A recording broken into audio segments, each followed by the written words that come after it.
Friends, welcome to my channel. Uttara Karnataka recipe ನೋಡಕತ್ತಂತ ಎಲ್ಲ ನನ್ನ ಅಕ್ಕ ತಂಗಿಯರಿಗೂ ನಿಮ್ಮ ಮನೆ ಮಗಳಾದ ಲಕ್ಷ್ಮಿ ಆರ್ ಮಾಡುವ ನಮಸ್ಕಾರಗಳು. ಫ್ರೆಂಡ್ಸ್, ಇವತ್ತಿನ ರೆಸಿಪಿ ಏನು ತೊಗೊಂಬಂದಿ ಅಂದ್ರೆ ಈವ್ನಿಂಗ್ ಟೈಮ್ ಸ್ನ್ಯಾಕ್ಸ್ ಒಂದು ಆಲೂಗಡ್ಡಿದು ಹೇಳ್ಕೊಡ್ತೀನಿ, ನೋಡ್ಕೊಂಬನ್ನಿ. ಆಗಿರುವಂಥ ಇಂಗ್ರೀಡಿಯೆಂಟ್ಸು ಕಾರ್ನ್ಫ್ಲೋರು, ಆಮೇಲೆ ಹಸಿ ಮೆಣಸಿಕಾಯಿ, ಆಮೇಲೆ ಕೊತ್ತಂಬರಿ, ಆಮೇಲೆ ಕಾಳುಮೆಣಸು ಪೌಡರ್, ಆಮೇಲೆ ಜೀರಿಗೆ ಪೌಡರ್, ಶುಂಠಿ ಬೆಳ್ಳುಳ್ಳಿ ಪೇಸ್ಟು, ರುಚಿಗೆ ತಕ್ಕಷ್ಟು ಉಪ್ಪು, ಜೀರಿಗೆ.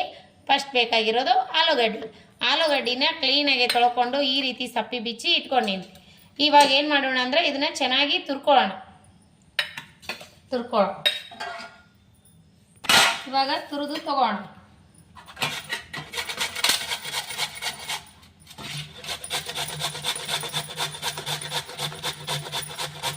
ನಿಮಗೆ ಎಷ್ಟು ಕ್ವಾಂಟಿಟಿಯಲ್ಲಿ ಬೇಕೋ ಅಷ್ಟು ಕ್ವಾಂಟಿಟಿಯಲ್ಲಿ ತಗೊಳ್ಳಿ. ನಾನು 2 ಆಲೂಗಡ್ಡೆ ತೊಗೊಂಡಿದ್ದೀನಿ.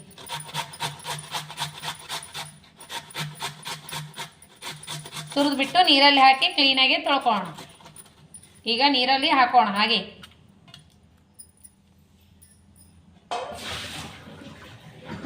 ಇವಾಗ ನೀರಿಟ್ಟಿದ್ದೀನಿ, ಈ ನೀರಲ್ಲಿ ಹಾಕೋಣ. ಇದ್ರ ಮೇಲಿರೋ ಟಾರ್ಚ್ ಎಲ್ಲ ಹೋಗ್ಲಿ. ಇದೊಂದು ತುರ್ಕೋಣ. ತೊಳಿತೀನಿ. ಒಂದು 5-6 ಸರಿ ನೀರು ಚೇಂಜ್ ಮಾಡಬೇಕು. ಈ ರೀತಿ ತುರ್ಕೊಂಡು ನೀರು ಕ್ಲೀನಾಗಿ ಟಾರ್ಚ್ ಹೋಗೋವರೆಗೂ ಕ್ಲೀನಾಗಿ ತೊಳ್ಕೊಂಡು ಒಂದು ಸ್ಟೇನರಿಗೆ ಹಾಕಿ ನೀರು ಜಾನ್ಸ್ಕೊಂಡು ತೊಳೆಯೋಣ. ಎಲ್ಲ ಟಾರ್ಚ್ ಮ್ಯಾಗಿಂದ ಹೋಯ್ತು. ಇವಾಗ ಕ್ಲೀನಾಗಿ ಈ ರೀತಿ ನೀರು ತಗೊಂಡು ಇಷ್ಟರ ಸ್ಟೇನರಿಗೆ ಹಾಕೋರಿ. ನೀರು ಹಾಕಿ ತೊಳ್ಕೊಂಡಿನಿ. ಒಂಚೂರು ಉಪ್ಪು ಹಾಕಿ ಒಂದು 3 ನಿಮಿಷ 5 ನಿಮಿಷ ಬಿಟ್ಟಾದ್ಮೇಲೆ ಇನ್ನೊಂದು ಚೂರು ನೀರು ಇತ್ತು ಅಂದರೆ ಬಂದುಬಿಡ್ತದೆ. ಉಪ್ಪು ಹಾಕಿಬಿಟ್ಟು 5 ನಿಮಿಷ ಆದಮೇಲೆ ನೀರಿಂದು ಎಲ್ಲ ಅಂಶ ಹೋಗ್ತದಲ್ಲ, ನಾವು ರೆಡಿ ಮಾಡ್ತೀವಿ. ಉಪ್ಪು ಹಾಕಿ 5 ನಿಮಿಷ ಬಿಡಿ. ಟೈಮ್ ಇರಲಿಲ್ಲ ಅಂದ್ರೆ 3 ನಿಮಿಷ ಬಿಟ್ಟರು ನಡೀತೈತಿ. ಉಪ್ಪು ಹಾಕಿ ಬಿಟ್ಟಿನಿ. 5 ನಿಮಿಷ ಆದಮೇಲೆ ಹಿಂಡ್ಕೊಂಡು ತಗೋ. ನೋಡಿ 5 ನಿಮಿಷ ಆಯಿತು. ಇವಾಗ ಇನ್ನೊಂದು ಚೂರು ನೀರಿದ್ರೆ ಬರ್ತೈತಿ. ಹಿಂಡ್ಕೊಂಡು ತಗೋಣ. ಇನ್ನೂ ನೀರಿದೆ ನೋಡಿ. ಚೆನ್ನಾಗಿ ನೀರು ತೆಗೆದುಬಿಟ್ಟು ಹಾಕೋಣ. ನೋಡ್ರಿ, ಇಷ್ಟೊಂದು ನೀರು ಬರ್ತಾ ಇದೆ. ಸಂಪೂರ್ಣವಾಗಿ ನೀರು ತಗೋಣ. ನೋಡಿ, ಸಂಪೂರ್ಣವಾಗಿ ನೀರು ತಗೊಂಡಿನಿ. ನೋಡ್ರಿ, ಇವಾಗ ಏನು ಮಾಡ್ಬೇಕಂದ್ರೆ ನಾವು ಹಾಕುವಂಥ ಇಂಗ್ರೀಡಿಯೆಂಟ್ಸ್ ಎಲ್ಲ ಹಾಕೋಣ. ಇವಾಗ ನೋಡಿ, ಮೆಣಸಿಕಾಯಿ ಹಾಕೋಣ. 1-2 ಖಾರ ನೋಡಿಬಿಟ್ಟು, ಹಸಿ ಮೆಣಸಿಕಾಯಿ, ಆಮೇಲೆ ಪೆಪ್ಪರ್ ಪೌಡರ್, ಆಮೇಲೆ ಜೀರಿಗೆ ಪೌಡರ್, ಜೀರಿಗೆ ಪೌಡರ್, ಜೀರಿಗೆನೂ ಹಾಕಿ ಜೀರಿಗೆ ಪೌಡರ್ನೂ ಹಾಕಿ, ಆಮೇಲೆ ಶುಂಠಿ ಪೇಸ್ಟ್ ಮಾಡಾದರೂ ಹಾಕ್ಬೋದು, ಹೆರ್ಚಿ ಆದರೂ ಹಾಕೋಬೋದು. ನಾನು ಶುಂಠಿ ಪೇಸ್ಟ್ ಇದೆ, ಒಂಚೂರು ಶುಂಠಿ ಪೇಸ್ಟ್ ಹಾಕ್ತೀನಿ. ಶುಂಠಿ ಪೇಸ್ಟ್ ಇದು. ಇವಾಗ ಏನು ಮಾಡೋಣ ಅಂದ್ರೆ ಕಾರ್ನ್ಫ್ಲೋರ್ ಹಾಕೋಣ. ಒಂಚೂರು ರುಚಿಗೆ ತಕ್ಕಷ್ಟು ಉಪ್ಪು ಹಾಕೋಣ. ಇವಾಗ ಹಿಂಡಿ ತಗೊಂಡಿದ್ದೀವಲ್ಲ, ಹಾಗಾಗಿ ಉಪ್ಪು ಕಮ್ಮಿ ಆಗಿರ್ತದೆ. ಈಗ ಉಪ್ಪು ಹಾಕಿದ್ದೀನಿ. ಆಮೇಲೆ ಇದು ಅಕ್ಕಿ ಹಿಟ್ಟಾದರೂ ಹಾಕೋಬೋದು, ಕಾರ್ನ್ಫ್ಲೋರ್ ಆದರೂ ಹಾಕೋಬೋದು. ನಾನು ಕಾರ್ನ್ಫ್ಲೋರ್ ಹಾಕ್ತಾ ಇದ್ದೀನಿ. ಇವಾಗ ಚೆನ್ನಾಗಿ ಕಲಿಸ್ಕೊಂಡು ಒಂಚೂರು ಅಚ್ಕಾರದ ಪುಡಿನೂ ಹಾಕೋಣ. ಒಂಚೂರು ಖಾರ ಬೇಕಾದರೆ, ಬೇಡ ಅಂದರೆ ಹಾಗೇನೂ ತಿನ್ಬೋದು. ಪುಡಿ ಇವಾಗ ನೀರು ಹಾಕ್ಲಾರೆ ಕಲಿಸ್ಕೊಳ್ಳಿ. ನಾನು ಚೂರು ಅಚ್ಕಾರದ ಪೌಡ್ರ್ ಹಾಕೀನಿ. ನೀವು ಖಾರ ತಿಂತಿದ್ರೆ ಅಂದರೆ ಹಾಕ್ರಿ, ಇಲ್ಲಾಂದರೆ ಬೇಡ. ಇವಾಗ ಕೊತ್ತಂಬರಿ ಹಾಕೋಣ. ಕೊತ್ತಂಬರಿ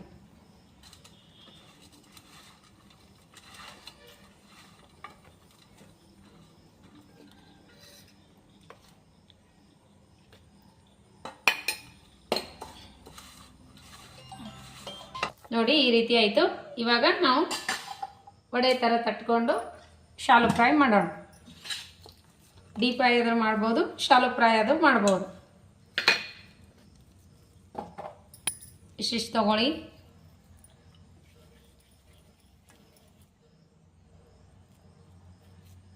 ಈ ರೀತಿ ತಟ್ಟಿಬಿಟ್ಟು ಶಾಲು ಫ್ರೈ ಆದರೂ ಮಾಡಿರಿ, ಡೀಪ್ ಫ್ರೈ ಆದರೂ ಮಾಡಿ. ನಾನು ಶಾಲು ಫ್ರೈ ಮಾಡ್ತಾಯಿದ್ದೆ. ಬನ್ನಿ, ಪಕ್ಕದಲ್ಲಿ ಎಣ್ಣೆಕಾಯಿ. ಇವಾಗ ನೋಡಿ, ನಾವು ತಟ್ಟಿ ಹಾಕೋಣ.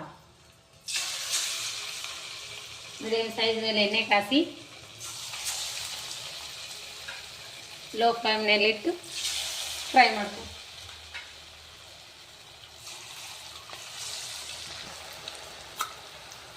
ನೋಡಿ, ಇವಾಗ ಸಂಪೂರ್ಣವಾಗಿ ಕರ್ದವ, ತಕ್ಕೊಂಬಿಡೋಣ. ಫ್ರೈ ಆಗ್ಯಾರ. ನೋಡ್ರಿ ಆಲೂಗಡ್ಡಿ ವಡೆ ಎಷ್ಟು ಸೂಪರಾಗಿ ಬಂದಾವಂದ್ರೆ ಮಸ್ತ್ ಅಂದ್ರೆ ಮಸ್ತ್ ಆಗ್ಯಾವ. ಪದೇ ಪದೇ ಆಲೂಗಡ್ಡಿ ಬೋಂಡ, ಆಲೂಗಡ್ಡಿ ಬಜ್ಜಿ, ಆಲೂಗಡ್ಡಿ ಚಿಪ್ಸು ಮಾಡೋದಕ್ಕಿಂತ ಈ ರೀತಿ ಒಂದ್ಸರಿ ಮಾಡಿಕೊಡ್ರಿ, ಮಕ್ಕಳಿಗೆ ತುಂಬಾ ಇಷ್ಟ ಆಗ್ತದ. ನಾ ಮಾಡುವಂಥ ರೆಸಿಪಿ ಇಷ್ಟ ಆಗಿತ್ತಂದ್ರೆ ಲೈಕ್ ಮಾಡೋದಂತರೂ ಮರಿಲಿಕ್ಕೆ ಹೋಗಬೇಡ್ರಿ. ಯಾವ ರೀತಿ ಬಂದಾವಂದ್ರೆ ಕರಮ್ ಕುರುಮ್ ಮಸ್ತ್. ಈ ರೀತಿ ಮಳೆ ಬರುವಾಗ, ಮಳೆ ಅಂತೂ ಹಿಡಿದು ಬಿಟ್ಟದ, ಮಳೆ ಬರುವಾಗ ಈ ರೀತಿ ಮಾಡಿಕೊಡ್ರಿ, ಮಸ್ತ್ ಈಗ ಯಾವ ರೀತಿ ಆಗ್ಯಾವ ಮಸ್ತ್. ಈಗ ಎಣ್ಣೆ ಹಿಡ್ದಿಲ್ಲ ಏನಿಲ್ಲ, ಮಸ್ತ್ ಗರಿಗರಿಯಾಗಿ ಬಂದಾವ. ಮಾಡ್ಕೊಂಡು ತಿನ್ನಿರಿ. ಇಷ್ಟ ಆದರೆ ಲೈಕ್ ಮಾಡಿರಿ, ಶೇರ್ ಮಾಡಿರಿ, ಸಬ್ಸ್ಕ್ರೈಬ್ ಆಗ. ರೆಸಿಪಿ ಟೇಸ್ಟ್ ಮಾಡ್ತಾನೆ ನೋಡ್ರಿ. ತಗೋ ರೆಸಿಪಿ ಟೇಸ್ಟ್ ಮಾಡು ಹೇಳು. ಸೂಪರ್, ಬನ್ನಿ ನಾವು ಟೇಸ್ಟ್ ಮಾಡೋಣ ಅಂತ. ಗರು ಸೂಪರ್, ಮಸ್ತ್ ಕರಮ್ ಕುರುಮ್ ಆಗ್ಯಾವು. ನೀವು ಮಾಡ್ಕೊಂಡು ತಿನ್ಬೋದು. ಇಷ್ಟ ಆಗಿತ್ತಂದ್ರೆ ಲೈಕ್ ಮಾಡೋದಂತೂ ಮರೆಯಕ್ಕೆ ಹೋಗ್ಬೇಡ್ರಿ. ಅನಿಸಿಕೆ ಅಭಿಪ್ರಾಯಗಳನ್ನು ಕಮೆಂಟ್ ಬಾಕ್ಸ್ನಲ್ಲಿ ತಿಳಿಸ್ರಿ. ಯಾರೆಲ್ಲ ನನ್ನ ರೆಸಿಪಿ ನೋಡ್ತೀರಿ ಅವರಿಗೆಲ್ಲ ತುಂಬು ಹೃದಯದ ಧನ್ಯವಾದಗಳು. ನಿಮಗೆ ಇಷ್ಟ ಆಗಿತ್ತಂದ್ರೆ ನಿಮ್ಮ ಫ್ರೆಂಡ್ಸ್ ಫ್ಯಾಮಿಲಿಗೆಲ್ಲ ಶೇರ್ ಮಾಡೋದಂತೂ ಮರೆಯಕ್ಕೆ ಹೋಗ್ಬೇಡ್ರಿ. ಮತ್ತೆ ಮುಂದಿನ ರೆಸಿಪಿಯಲ್ಲಿ ಸಿಗೋಣ.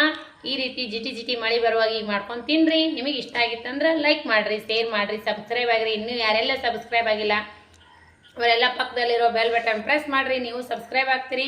ನಾ ಹಾಕುವಂಥ ಹೊಸ ರೆಸಿಪಿಗಳ ನೋಟಿಫಿಕೇಶನ್ ಸಿಗ್ತದ, ನೀವು ತಕ್ಷಣ ನೋಡ್ಬೋದು. ಮತ್ತೆ ಮುಂದಿನ ರೆಸಿಪಿಯಲ್ಲಿ ಸಿಗೋಣ ಫ್ರೆಂಡ್ಸ್. ನಮಸ್ಕಾರ, ಬಾಯ್.